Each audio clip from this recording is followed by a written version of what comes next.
Bien, vamos a dar inicio a esta charla, a esta plática, en la cual vamos a tomar o vamos a hablar sobre la selección del grado y escala de dilución dinamizada. Aquí precisamente vamos a hablar de temas controversiales y también importantes porque tiene que ver con el aspecto filosófico de los principios homeopáticos que se involucran en la misma y de algunos términos que debemos diferenciar, que a veces estos términos los ocupamos de manera indistinta. Entonces, para esto vamos a ver de primera instancia lo que es la dosis mínima o el principio, cómo se llegó a este principio de dosis mínima, ya que de manera histórica Hahnemann, en sus experimentaciones y así también en la administración de los medicamentos a sus pacientes, se fue dando cuenta que conforme iba disminuyendo la dosis o iba diluyendo sus medicamentos, asimismo iba disminuyendo también las reacciones o las agravaciones homeopáticas. Es decir, que iban atenuándose los efectos tóxicos y aumentaba la actividad terapéutica del mismo medicamento. Entonces, esto nosotros actualmente lo podemos aplicar con la farmacología clínica en cuanto a la situación de dosis-respuesta. Para esto vamos a ver primero el concepto de dosis, que es la cantidad de una sustancia a la que se expone una persona durante un periodo de tiempo. Bien, y con lo que respecta a la dosis-respuesta, este término de la farmacología clínica se refiere a la relación de los efectos con la concentración de un fármaco que se está administrando a un paciente. Entonces se van estos datos se van vigilando y se van analizando para ver precisamente a qué dosis el medicamento puede generar una respuesta adecuada. Y entonces Hahnemann esto lo fue realizando en todas sus experimentaciones, en todas sus observaciones y en la forma que fue tratando a sus pacientes. Bien, ahora él se dio cuenta que la grabación homeopática se iba limitando, y cuando esto sucedía es porque se utilizaba el medicamento adecuadamente elegido y aparte administrado en dosis suficientemente pequeña. Es decir, no solamente es el similium, sino también la dosis en la que se esté administrando. De hecho, esto lo podemos observar en el parágrafo 161, donde nos refiere a esta situación. Y esto lo podemos equiparar también al concepto en la farmacología clínica del índice terapéutico. El índice terapéutico se refiere precisamente a la determinación de la eficacia y la seguridad de un fármaco bajo diferentes protocolos de estudio.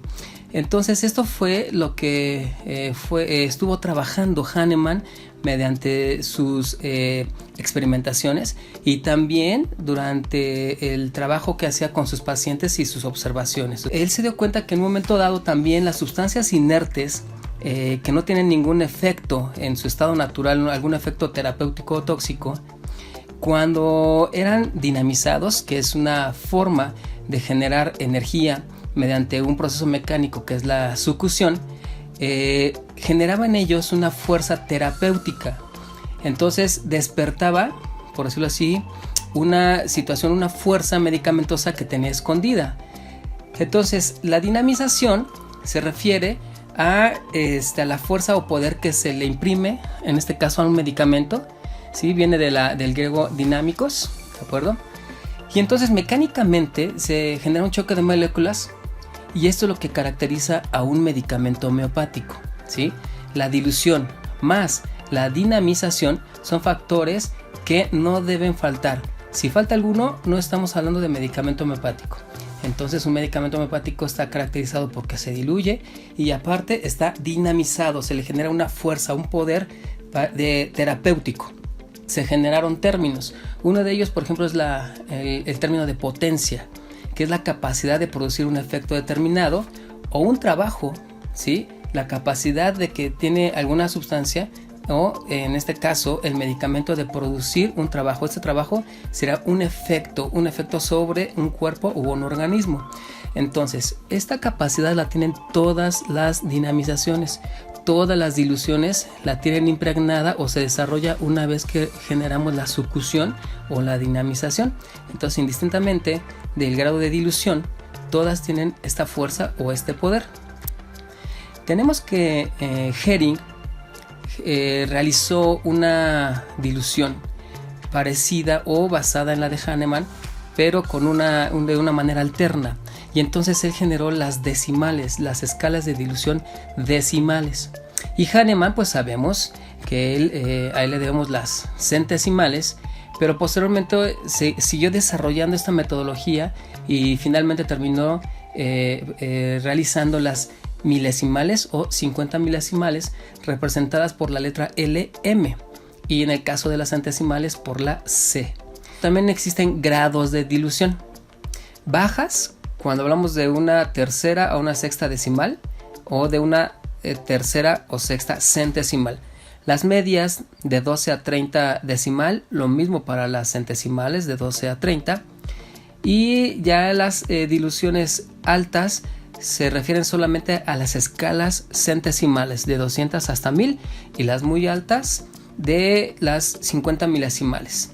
Entonces recordemos que Hering desarrolló las decimales y Hahnemann las centesimales, y los grados son bajos o grados medios, altos o muy altos, y la manera en que los podemos ocupar esto lo vamos a ver más adelante. En este caso, en el ejemplo, vemos a sulfur, que sería el nombre del medicamento, y después vamos a ver una numeración. En este caso del ejemplo es el número 30, ahí nos estaríamos refiriendo al grado de dilución, y la letra C es la escala de la dilución. En este caso, bueno, en el ejemplo es centesimal, pero podría ser, por ejemplo, decimal, o LM, 50 milesimal. Y en la siguiente palabra, que es glóbulos, es el vehículo, ¿verdad? Ahí podemos tener diferentes presentaciones, podemos ocupar otro tipo de vehículo para el medicamento, pero en general interpretaremos de esta manera precisamente en una receta o en una historia clínica.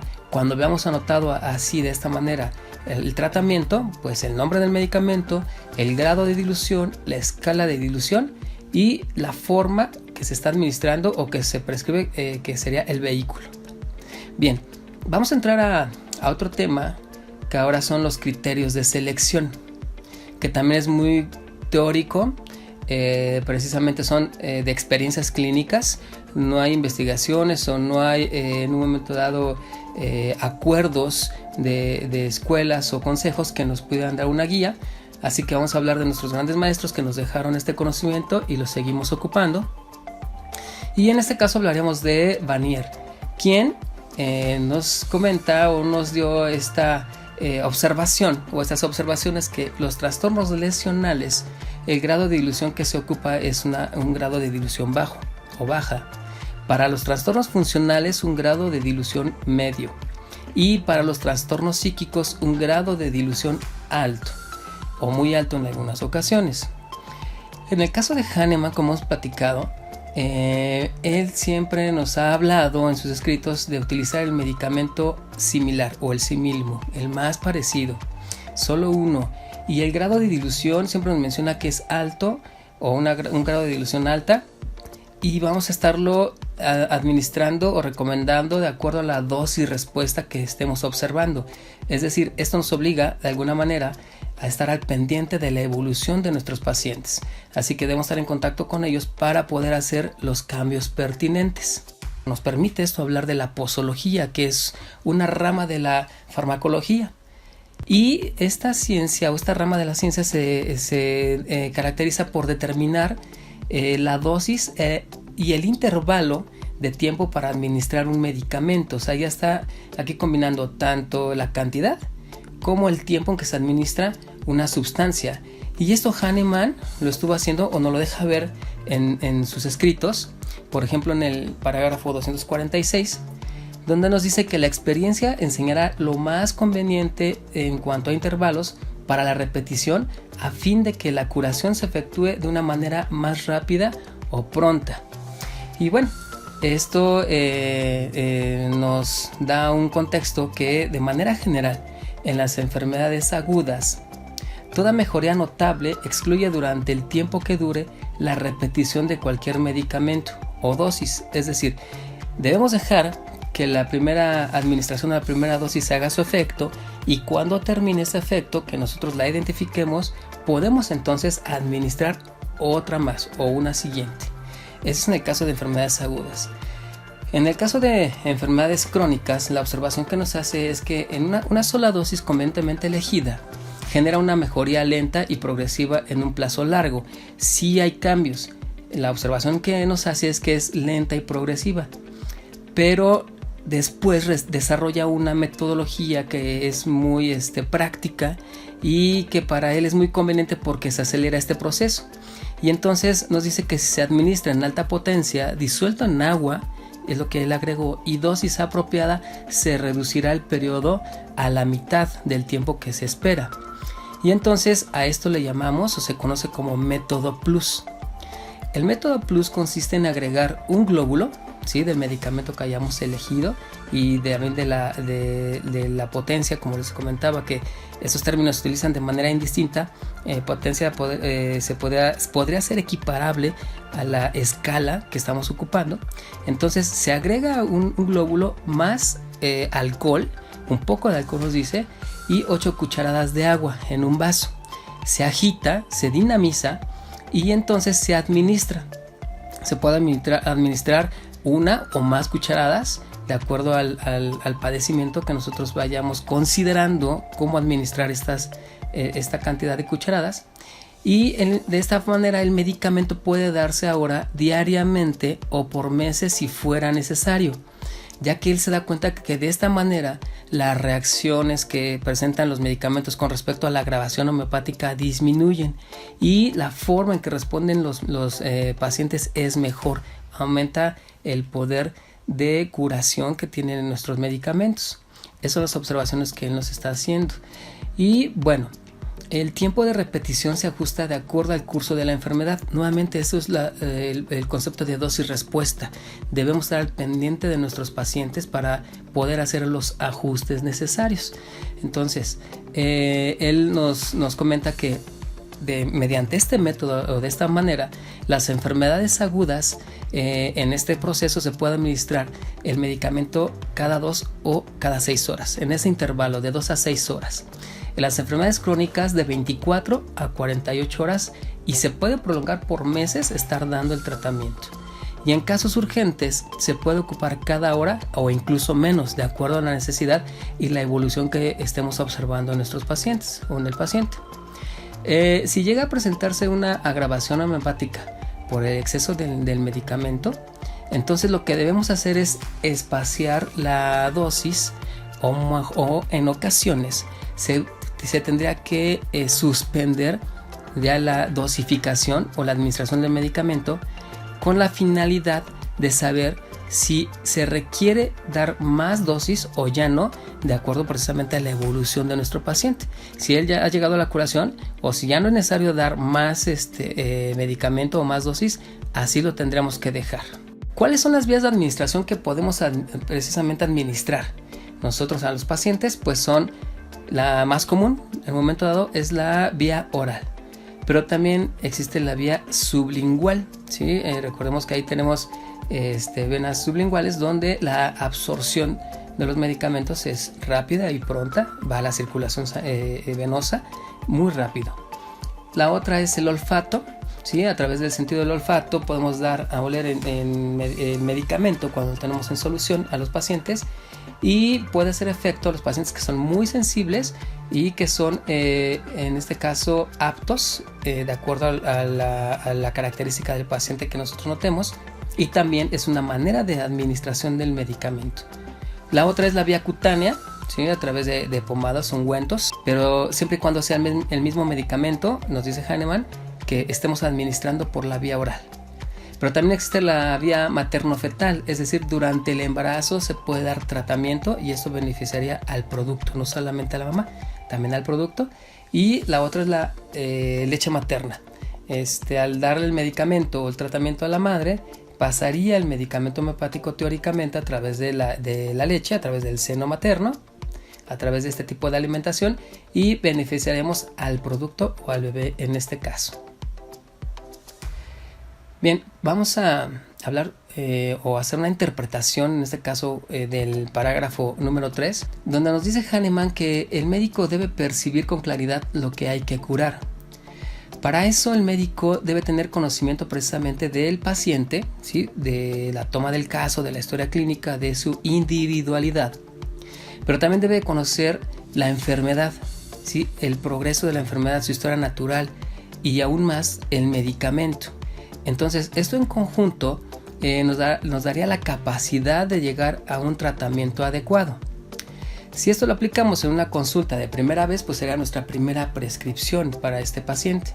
Pero bueno, una vez que lo prescribimos debemos ver la evolución del mismo. Y la evolución, de acuerdo a las observaciones anteriores que hemos tenido, si son satisfactorias, pues vamos a llegar a una curación, pero esa será nuestra meta final. Sin embargo, va a depender precisamente de la evolución de nuestro paciente.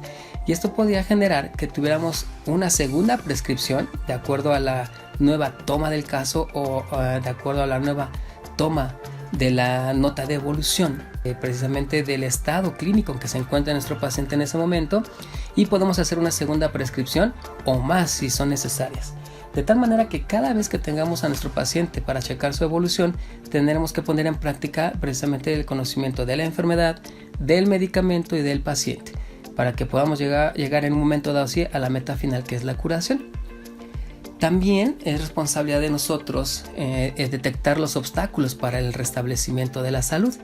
Cuando los detectemos, tenemos que evitarlos, tenemos que hacer precisamente un trabajo de prevención a la salud o de no generar más alteraciones a su padecimiento una vez que detectamos estos obstáculos que vamos a ver más adelante. Y con respecto a la curación, tenemos que, en este caso, cuando logramos hacerlo o si tomamos esta vía, es cuando solo entonces habrá el médico comprendido la manera de curar juiciosamente y de fondo. Será un verdadero facultativo de curar. Esto nos lo dice Hahnemann, nuestro maestro. Bien, ¿qué son los obstáculos para la curación? Los obstáculos son los factores higiénico-dietéticos que evitan llegar a la curación precisamente. Entonces el médico realizará la eliminación cuidadosa de las influencias dañinas para el paciente. Cuidadosa se refiere a no caer ni a una exageración ni a un déficit. Debe ser un equilibrio lo adecuado para el paciente.